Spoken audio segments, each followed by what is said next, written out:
மலேசியாவில் உள்ள இந்தோனேசிய தொழிலாளர்களின் நிர்வாகம், பாதுகாப்பு மற்றும் தொழிலாளர் மேம்பாடு உள்ளிட்ட பல்வேறு விவகாரங்கள் குறித்து மனிதவள அமைச்சர் டத்தோஸ்ரீ ரமணன் ராமகிருஷ்ணன், இந்தோனேசிய புலம்பெயர்ந்த தொழிலாளர் பாதுகாப்புத்துறை அமைச்சர் முக்தாருதீன் தலைமையிலான தூதுக்குழுவுடன் விரிவாக கலந்துரையாடினார். தம்மை சந்திக்க வந்த இந்தோனேசிய அமைச்சரின் மரியாதை நிமித்தமாக இந்த வருகையின் போது இரு நாடுகளுக்கும் இடையிலான ஒத்துழைப்பு மற்றும் தொழிலாளர் நலன் சார்ந்த பல்வேறு முக்கிய அம்சங்கள் குறித்து ஆலோசிக்கப்பட்டதாக அமைச்சர் ரமணன் தெரிவித்தார். வட்டார அளவில் இரு நாடுகளுக்கும் இடையே நிலவும் நெருக்கமான உறவு நிலையான பொருளாதார வளர்ச்சிக்கு வலு சேர்ப்பதோடு தொழிலாளர்களின் ஒட்டுமொத்த நல்வாழ்வையும் நலனையும் மேம்படுத்துவதில் மிக முக்கிய பங்கு வகிக்கிறது என்று நேற்று வெள்ளிக்கிழமை வெளியிட்ட ஓர் அறிக்கையில் அவர் குறிப்பிட்டார். மலேசியாவும் இந்தோனேசியாவும் வர்த்தகம், முதலீடு, பாதுகாப்பு மற்றும் தொழிலாளர் நலம் சார்ந்த பன்முகத்தன்மை கொண்ட நீண்டகால இருதரப்பு உறவுகளை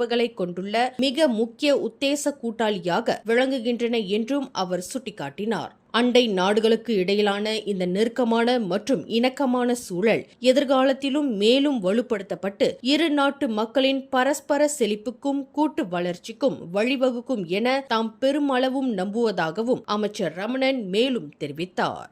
மேலும் செய்திகளை தெரிந்து கொள்ள கீழே இருக்கும் பெல் பட்டனை அழுத்துங்கள்.